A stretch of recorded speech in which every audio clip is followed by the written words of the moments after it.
종교 넘어 아하.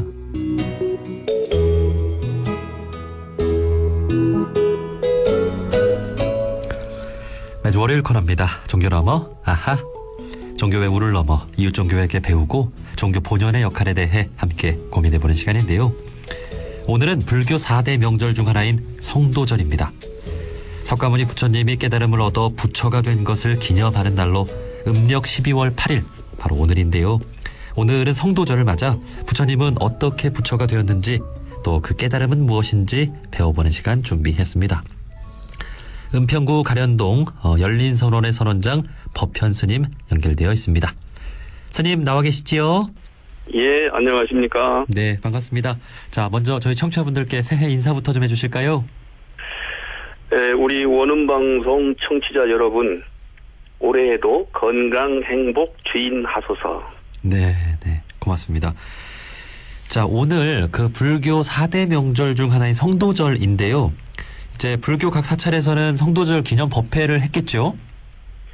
예. 코로나19 팬데믹 시절이긴 하지만 전국의 사찰에서 부처님 되신 날, 곧 성도절 봉축 법회를 봉행하거나 경전에 근거해서 7일 정진 또는 또 여러 가지 사정이 있기 때문에 어젯밤부터 하루 밤샘 참선을 하기도 했습니다. 다만 저희 열린선원에서는 어저께, 일요일인 어저께 2609주년 부처님 되신 날 봉축 법회를 봉행하고 참선도 하였습니다. 예. 올해가 불기 2566년이라고 합니다. 네. 실제로는 음력 12월 8일 행사를 오늘 하는 거기 때문에 66년보다는 65년이고 또 이 양반이 29살에 출가해가지고 35살에 부처가 되어서 깨달아서 45년간 설법 하셨기 때문에 거기에 이제 1년이 같이 끼어서 그것을 1년 또 빼고 나면 2609주년이 된 겁니다. 깨달으신 뒤 부처가 되신 뒤. 그렇군요. 예. 그래서 제가 이제 좀 다른 절과 달리 기념일 날짜 또 횟수를 이렇게 정한 것은 부처로서를 기념하기 위해서 그렇습니다. 네. 그러니까 부처님께서 이 세상에 오신 것을 기념하는 것과 또 부처님께서 깨달아서 이제 부처가 된 것을 기념하는 것, 이 둘을 또 구분해서도 기념할 수 있겠죠. 그렇습니다. 예. 그 불교의 경전하면 이제 흔히 부처님 오신 날 말고는 잘 모르는 분들도 많이 있는 것 같은데요. 이 4대 네네. 명절에 대해서 소개를 좀 해주시겠습니까? 예, 고타마 시타르타라고 하는 인도 자그마한 나라의 왕자가 이제 태어나신 날을 음력 4월 8일 그리고 29살에 이거 안 되겠다 싶어가지고 성을 떠나서 출가하신 날 이제 2월 8일 그리고 6년간 열심히 수행정진해서 열반, 니바나 깨달음을 얻은 성도일 12월 8일 그리고 45년간 후학들 스님이나 일반인들을 교화하고 생을 마감하신 우리 불교에서는 열반일이라고 하는데 음력 2월 15일입니다. 그러니까 탄생 4월 8일, 출가 2월 8일, 성도 12월 8일, 열반 2월 15일 거기에다가 우리 성녀들이 공부에 집중 수행하는 그런 안거 기간이 끝나는 음력 7월 15일을 안거 해제와 함께 안거에서 열심히 수행하던 스님들을 모셔다가 경전을 읽으면서 그 공덕을 돌아가신 분들께 회양을 하면 부모님 등이 좋은 곳으로 태어난다라고 하는 백중절을 해서 5대 명절이라고도 합니다. 예, 그렇군요. 이 경절이 다 소중하고 나름대로의 다 의미가 있죠. 경중을 따지긴 좀 그렇습니다만 지금 스님께서 말씀해 주신 이 불교의 5대 명절 이 가운데 이제 부처님 오신 날은 대중들에게도 많이 알려져 있고 이제 불교 내에서는 이 경절들 다 똑같이 좀 중요하게 여기고 있나요? 사실은 이게 어떤 기준으로 볼 것이냐와 또 보통 사람들이 무엇을 더 크게 느끼냐의 차이가 있을 것이라고 생각합니다. 네. 그 테라와다 불교를 신행하고 있는 남방, 뭐 스리랑카, 미얀마, 타일랜드, 라오스 등은 그 탄생, 성도, 열반일이 모두 같다고 합니다. 근데 그것은 그 태어나신 인도의 인도력 2월 15일이에요. 네. 그것을 외삭가 또는 외삭가가 2월이고 외삭가 데이, 외삭데이 이것이 2월 15일인데 그 당시는 그랬지만 요즘 그쪽 남방 쪽 음력으로는 4월 또는 5월 15일이라고 한답니다. 그 이제 그게 간다라를 거쳐서 중앙아시아 그리고 중국으로 건너오면서 역법의 차이로 이런 날짜의 변화가 있습니다. 그러니까 남방은 한 날이고요. 그리고 우리 북방에서는 날짜가 넷으로 나눠져 있는데 보통은 탄생을 더 가까이 느끼는 것이죠. 예수님도 뭐 크리스마스를 부활절보다 더 크게 생각하는 것과 비슷하죠. 우리 원불교는 아마 대각 개교조를 좀 더 크게 하시는 게 아닌가 싶습니다. 그렇죠? 네. 자, 그래서 이제 우리 원불교에서는 이제 소태산 대종사님의 어떤 생일이 언제인지는 몰라도 이제 네. 대각한 이제 4월 28일은 다 알고 있으니까 이제 그런 측면에서 본다면 이제 불교에서도 이제 부처님 오신 날도 소중하지만 오늘 음력 12월 8일 부처님께서 깨달음을 얻은 날 오늘도 참으로 의미가 있는 날이다 그런 생각이 듭니다. 맞습니다. 예, 그렇습니다. 자, 그렇다면 오늘은 이제 석가모니 부처님의 어떤 깨달음이 있기까지 그 수행 과정과 또 깨달음의 내용에 대해서 좀 한 말씀 들어보는 시간을 가져보고 싶은데요. 부처님께서는 이제 출가를 하셔서 어떤 수행을 하셨기에 그렇게 성도에 이를 수 있었을까요? 그 인도 분이지 않습니까? 네. 인도에는 그 뭐 유일신교는 아니지만 그래도 위대한 능력을 가진 어떤 분이 세상과 사람들 존재들을 창조했다는 것을 믿는 종교들이 있습니다. 또 그들의 그 사상을 따르지 않고 뭔가 다른 것이 있지 않겠느냐. 또 그것을 알게 하는 방법이 있겠다. 이것이 이제 아까 그 창조설을 좀 따르는 쪽이 바라문.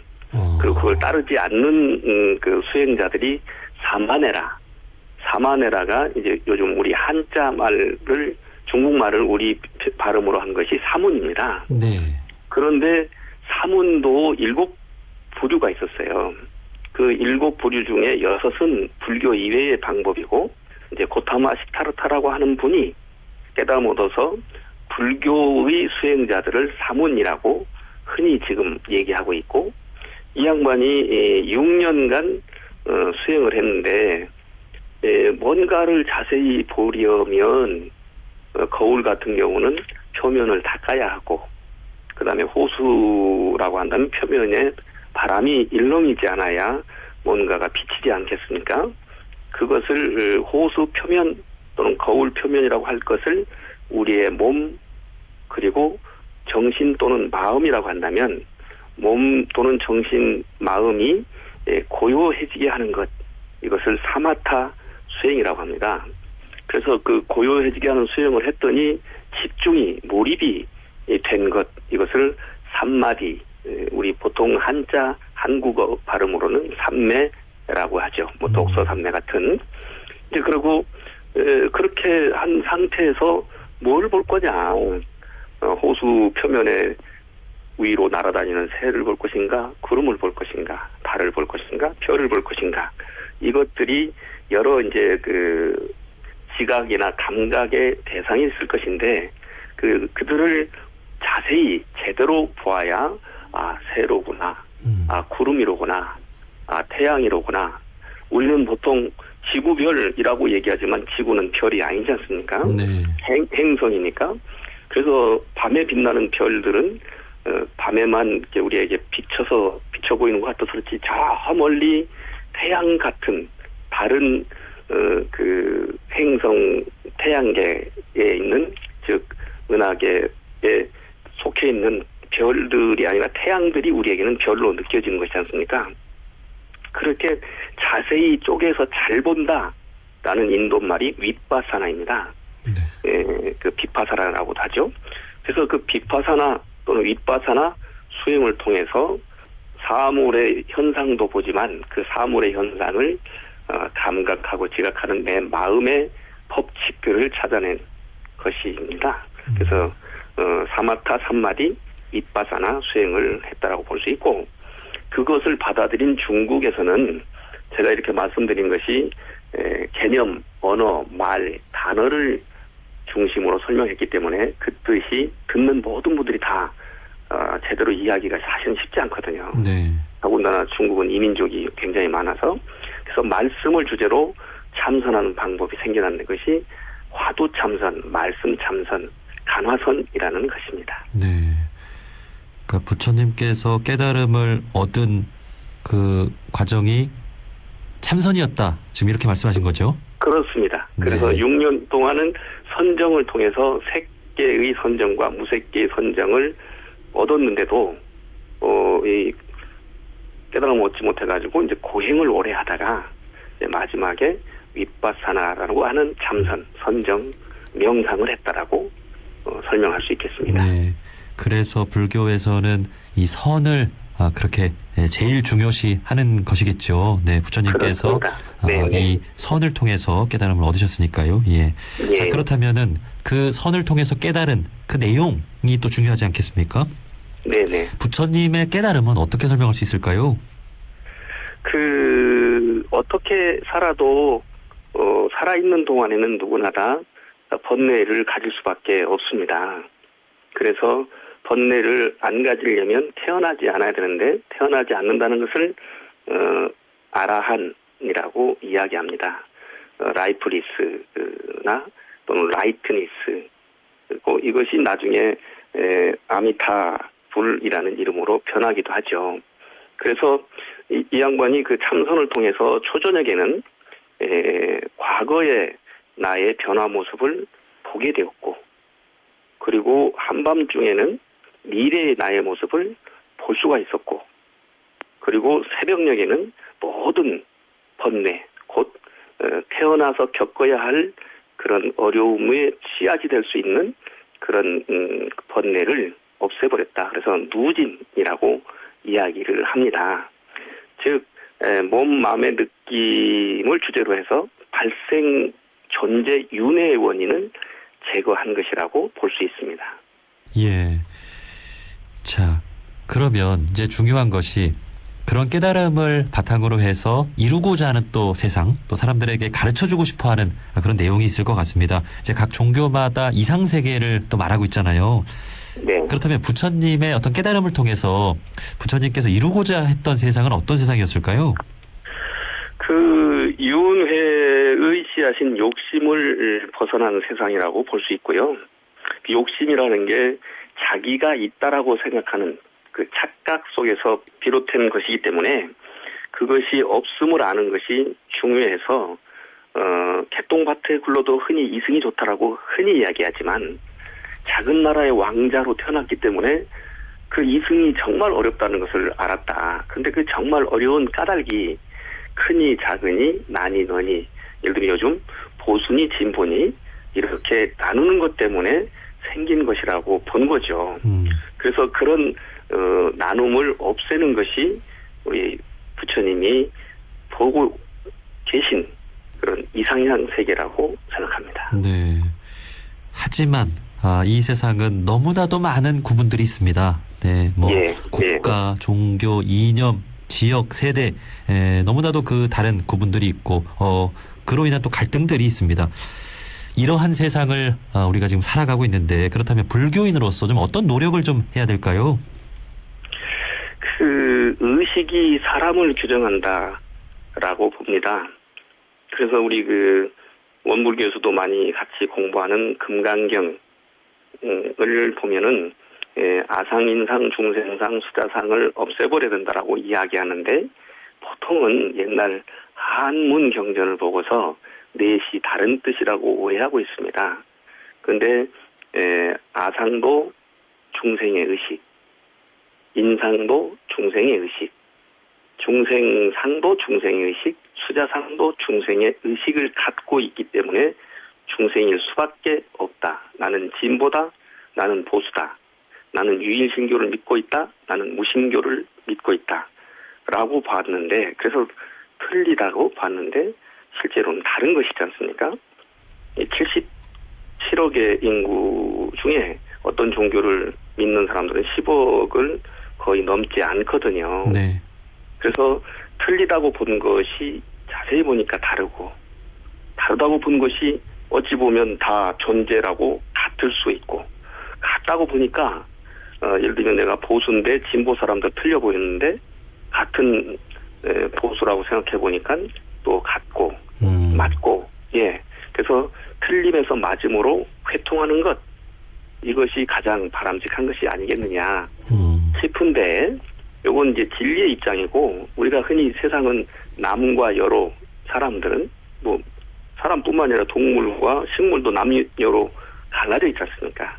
근데 그것을 틀린 것이 아니라 다른 것으로, 또 자세히 보니까 다른 것이 아니라 같은 것으로 본다면 우리가 제대로 된 좋은 의식을 가지고 서로 평화롭고 행복이 지속되는 세상이 되지 않겠나 싶습니다. 네, 달라 보이지만 자세히 보면은 다 이제 하나에서 비롯됐다.